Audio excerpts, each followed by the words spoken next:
it's well done. It's an event that I think no matter where you are in the country, I think people need to come. And it gives them a reason to drive their car. Exactly, exactly. What's interesting is I don't have a broken end. Right. On the highway though, at 50, 60, 70 miles an hour, if you get on it pretty good and just go to 4,500, sure, it slams you back in your seat. That's cool. And you don't even have to downshift that much. The bombs bursting in it. And look at this. This is all you. How long did it take you to do all this, man? 4 months?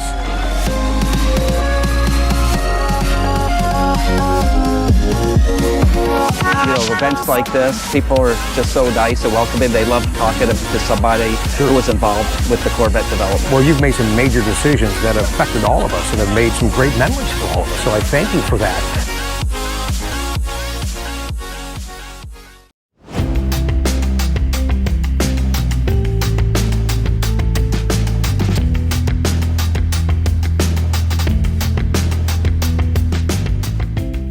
Guys, we're back to doing what we should be doing that I haven't done all year, and that's driving and enjoying the car. I'm almost to Bastrop, Texas for the Corvette Invasion. Unfortunately, my friend Korey from Paragon is on the phone. He won't be there because he got his new Grand Sport, and I wasn't there to deliver the car. I didn't even do my job. I feel so bad, Korey. How you doing, man?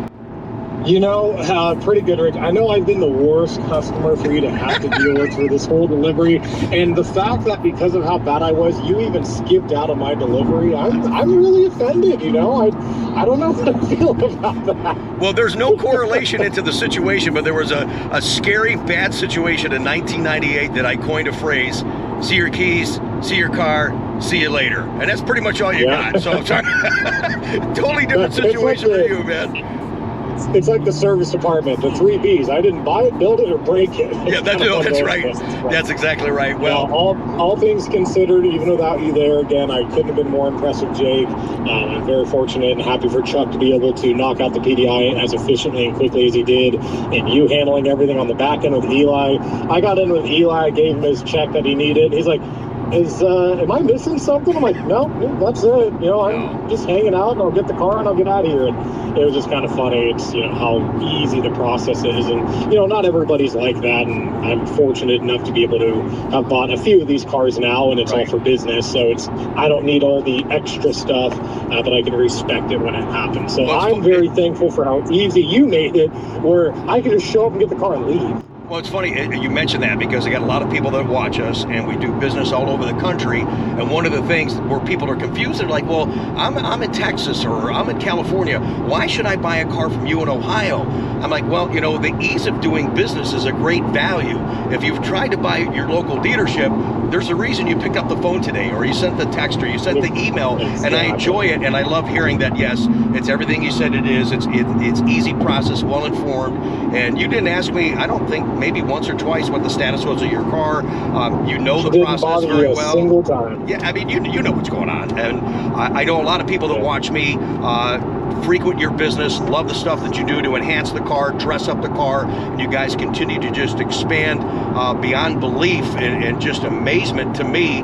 It makes me more comfortable working with you guys. So way to go, Paragon and all the team there. I know that you're not coming to this Texas show, as I mentioned, but Rob's going to be down here, so I'm excited about that. Yeah.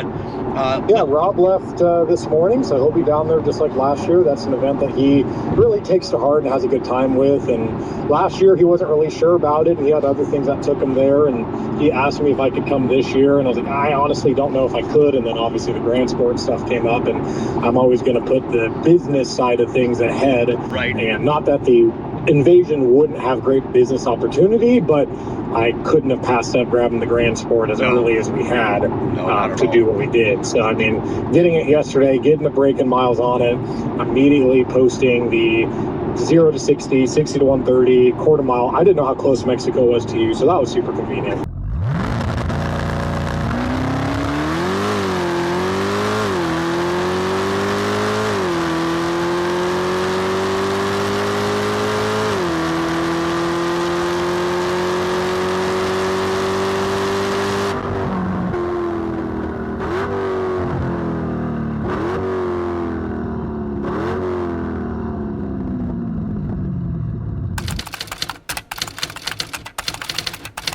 We are at 491 miles, so 9 miles away from having full unlocked power.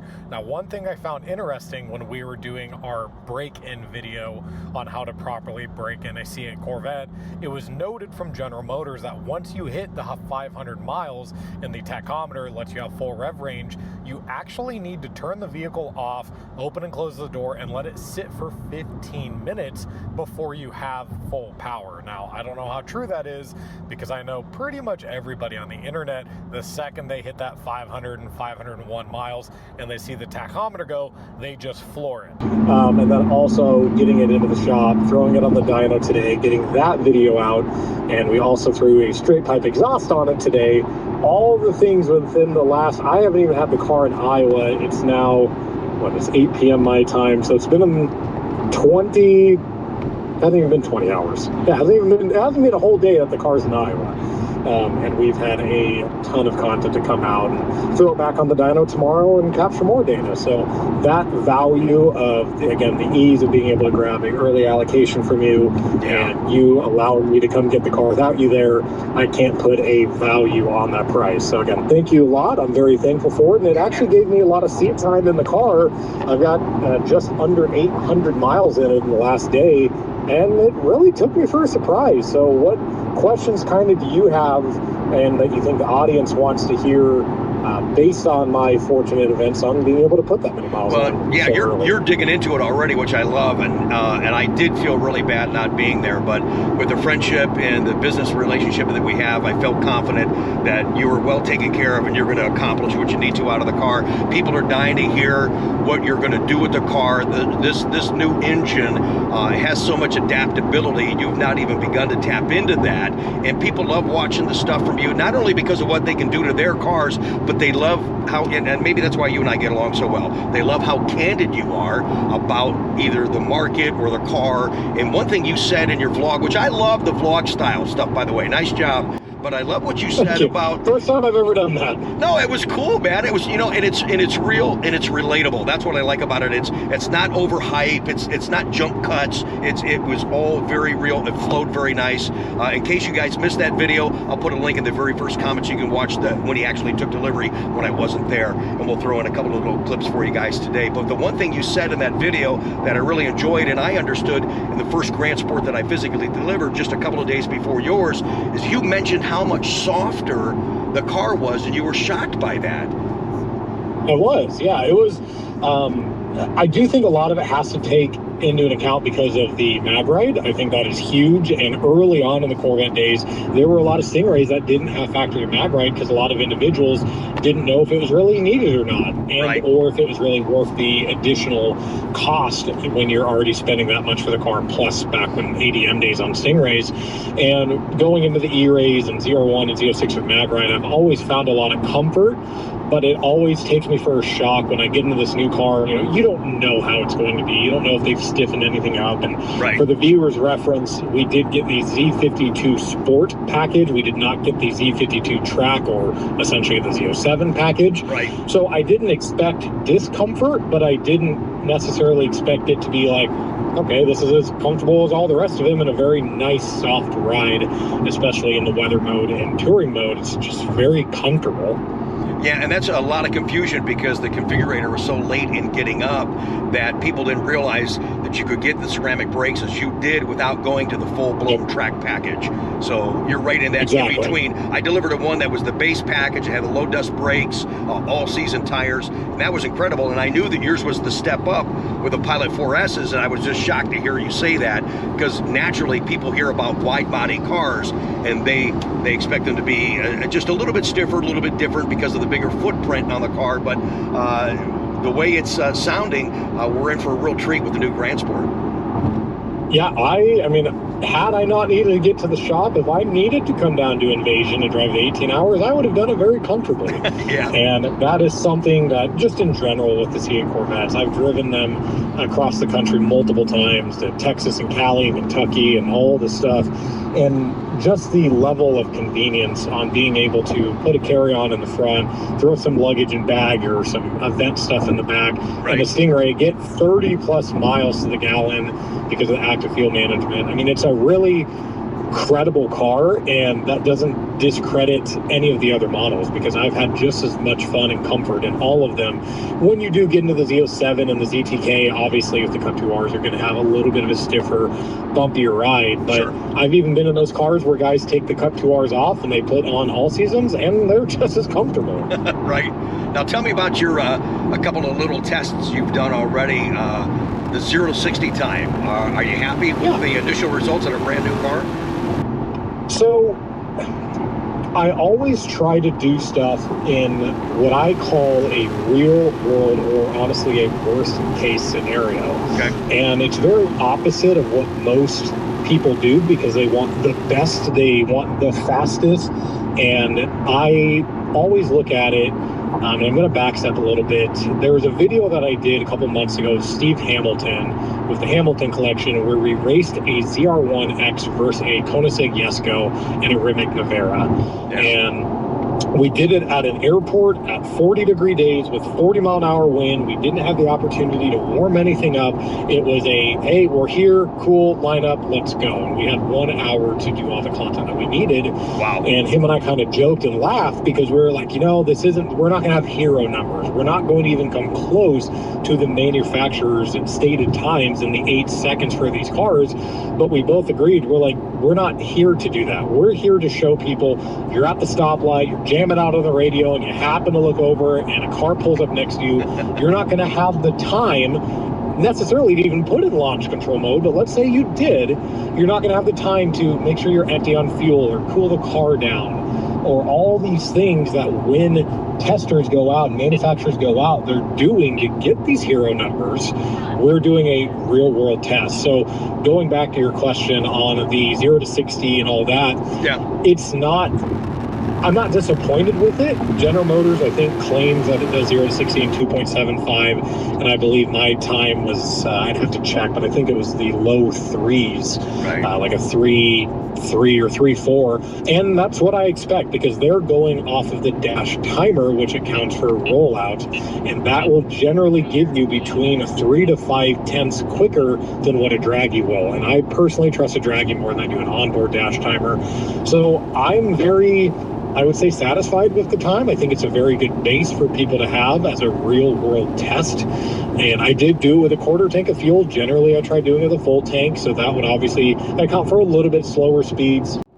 It's very warm here. We had very terrible DA, but that's again, a real world test. I can't express that enough. And generally, now that we have that base number out there, I know, and I can't wait for individuals like Mike at Brink of Speed, or anybody else that gets these cars, if they go to a prep surface, to go beat that time and showcase that, yeah, that was a worst case, but it can only get better. Right. That's right. Now, speaking of getting better, what are some of the plans for you and the staff at Paragon to do to the Grand Sport once you get some of the baseline testing done?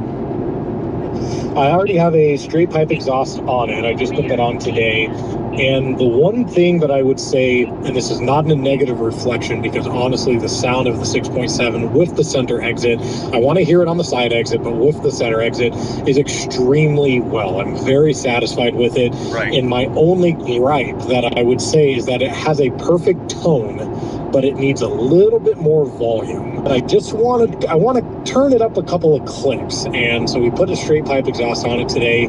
The tone is still there. It picked up a little bit more volume. I'm going to take it back out tomorrow and grab some content with that.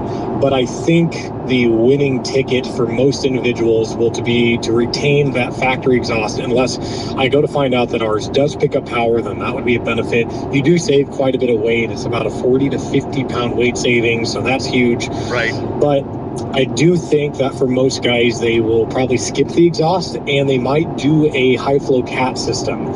Kind of what I recommend on a Z06. Right. Leave the factory exhaust, leave the factory headers. It sounds great, but if you want that little bit more volume, Sure. throw some high flow cats on it. So I'm going to project that the 6.7 is going to do that same thing. So I'm going to start with the straight pipe, then I'll put some high flow cats on it, then I'll put the factory exhaust back on it, so we can have those three different volumes and tones of this exhaust to see what is too much or too little.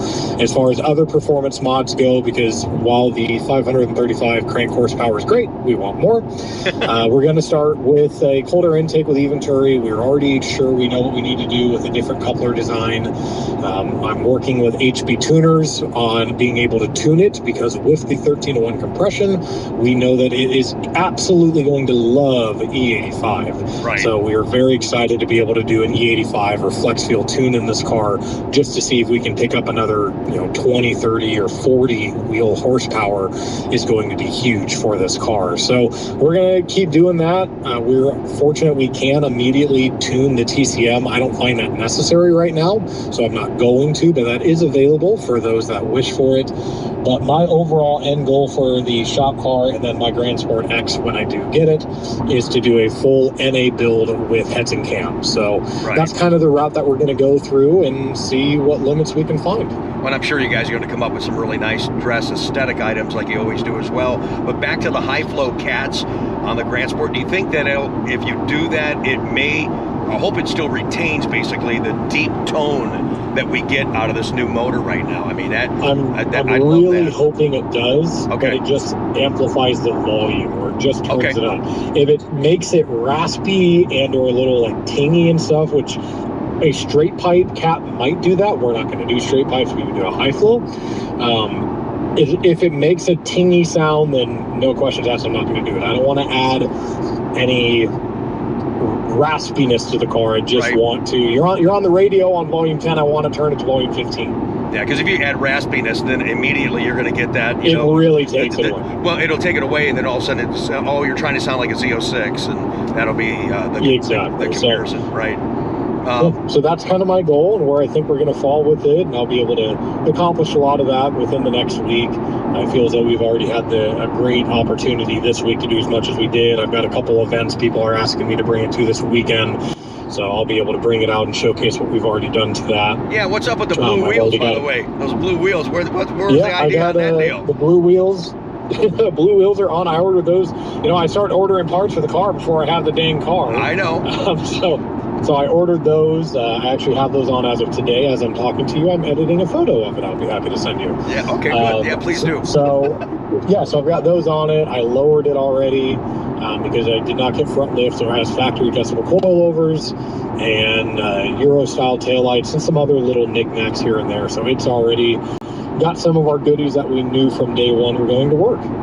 Well, in the next couple of weeks, I'm going to make time to come out there so I can give you the official send-off past the shop and then check out the car and have you take me for a ride and see some of the other things you've done. So I got to get on the way to Bastrop.